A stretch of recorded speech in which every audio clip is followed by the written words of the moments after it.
Good morning, good afternoon, good night. How was that full moon for you guys? Whew! It was like taking a big shit, wasn't it? I tell you, I was like, Satan, is that you, you funny son of a bitch?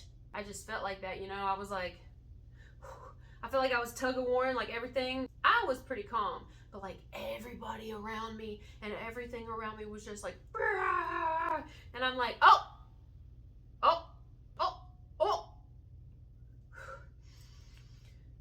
Had to check myself a few times, make sure I'd whoop, whoop, whoop. I was like dodging spirits and shit, just dodging everybody's energies. It wasn't coming at me, it was just all these little like bombs going off everywhere around me, and just everybody around me was crumbling and just experiencing all these things. It was explosive. It was like explosive energies. Just, it was like I was standing in a field spiritually watching all these fires just set off, coming out of the ground, just poof, poof, poof, poof, poof. And I was just like, you know, you're aware at that moment. You're like, oh, I see what you're doing. I see what you're doing. Well, you keep that shit over there, right? Like you can call it when you see it. You're like, oh, here we go. Here we go. Like you know Satan's tricks. You know it. So anyway, that's what we're gonna get today. That's the message. Not only keeping calm, but keeping yourself balanced more when there's so much chaos around you.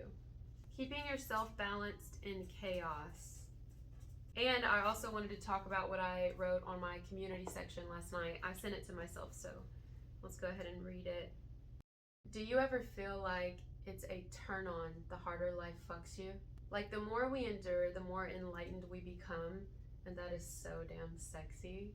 Getting to know your true self through trials and losses, that is an intense romance. I'm in love with it. I'm in love with the trials in life. I mean, I am. And I was sitting with that last night. I'm like, after the whole Satan situation, right? After all these explosions and everyone around me blowing up and having like all these terrible things happen and these relationships between them severing, you know? And I'm just observing, watching and thinking, I feel the energy. I feel what's going on, right? Been there. And I'm just like, what a beautiful life. What a beautiful life.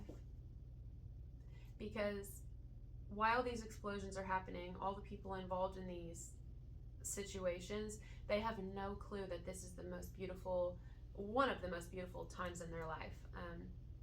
Because what grows from their current experiences is going to be so beautiful for them. But in the moment, they don't feel it and realize it. But you've been there, you've done that, and you know there's going to be more things you have to go through like that. You'll have your blow-ups too. But I think you've just become more aware of these things. You are more aware. So I was sitting with that last night and thinking, thank you, God. Thank you for all of the things that were sent to break me, truly. Thank you for that. Thank you for my pain. Thank you for my betrayals. Thank you for my wrongdoings. Thank you for my addictions. Thank you. Thank you for all of the things that I endured. Pause real quick.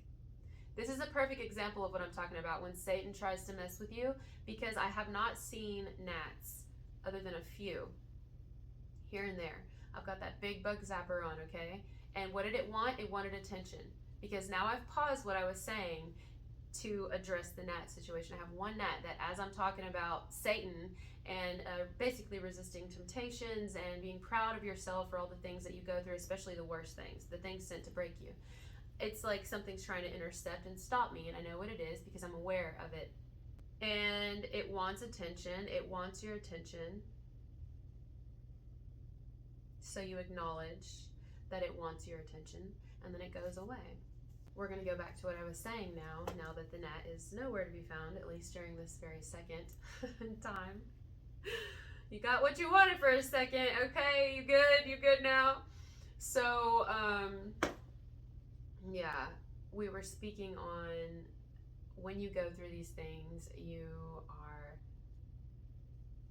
realize it's like part of it.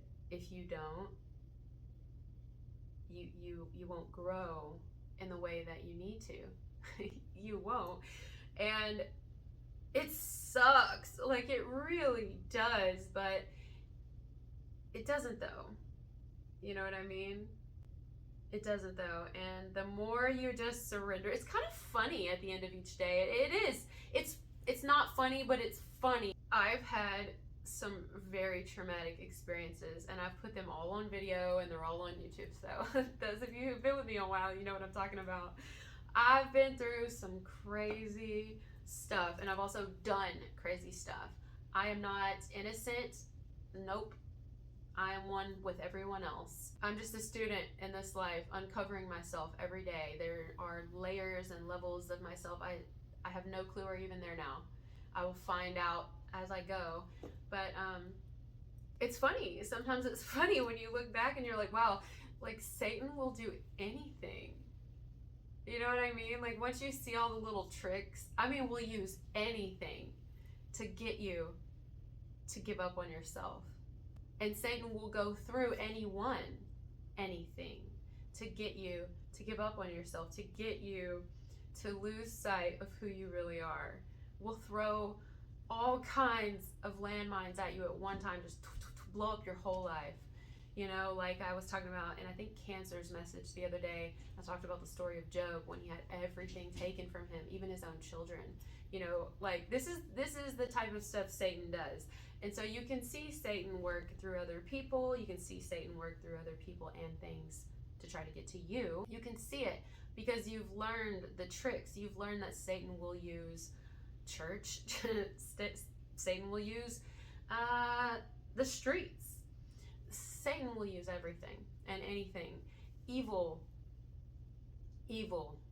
will use, let's say evil, because not everyone believes in Satan. There's so many different religions and so many different beliefs all over the world. So we can agree that there is evil in the world. I guess would you call it evil is their name? I don't know what you'd call it, but there's lower vibrational things of this world, energies that despise the light, and will do anything to keep light from being shown, to keep light from being itself, you know.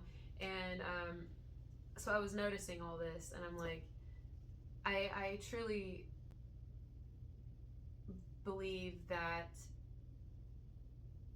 if we can remind people while they're going through these difficult situations, if that's when we sit down with them and we can remind them, not only are you going to actually get through this, even though I know you don't know how, and I don't know how you're going to do it, that's your journey, but I just know that if you are meant to get through it, not only will you, but oh my God, can you imagine what's coming for you after? So we want to give up when we're going through the hard times because we forget what's coming after. It's because we want proof that we're going to get something after, but there is no proof. We just have that kind of, you just keep going. You just keep going. And as you keep going, you realize, oh, you get little blessings out of it. But the blessings aren't just that you get a period of breathing after each pain. You know, after each, we talked about in another video, after each contraction, you get a period of breathing. You get like a rest. I mean, you may get hit with a bunch of things at one time, but usually you get a little bit of a break after all of it, right? Whether it's a month, a week, a day, whatever, it's some sort of break. We've learned that that's not only the blessing or the gifts that come after it, or the, you know, it's the knowledge that you gain from the pain, the lesson that you've gained from it. That's the biggest blessing in the pain. It's that you now have that tool. And unless you choose to, you don't have to relearn it. And not only do you have that tool for you to not have to relearn it, unless you just want to, you can help others with that tool. It doesn't mean it will change others. It doesn't mean it will do anything with them. But you being yourself and having it shows other people it's possible too. you become like an example. Your pain is a guide to other people. So pat yourself on the back if you are currently going through a lot of internal changes, spiritual changes. Pat yourself on the back if you are going through a lot of external changes, or you just have, because this is a beautiful time for you and you have something amazing coming. You may feel it, you might know it deep down in your core. You're like, there's, because we talk about it. When you clean out your refrigerator, let's say, you can put new food in it, food that isn't expired, food that won't poison you or kill you or give you some sort of something, it's new. When things are cleaned out, it leaves space for something new to come in. So this is a time to be excited about what you're about to partake of next. When you open these doors now and that light comes on and you feel that cool air hit you, you're gonna be like, oh my God, I'm so excited. It's like limitless. Like the possibilities are limitless because everything is so new. Everything is new and everything is ready. You know what I mean? It's ready. It's waiting on you, and you can choose whatever you want to take out of that refrigerator of life, of the new path that you're on. You can pick whatever, and when you take it out, enjoy it. The sky's the limit. I'm gonna leave it there. I don't feel like we have to drain the message. This is the message, and it's simple. I love you guys so much. Thank you for being here with me, and I'll talk to you later. Bye.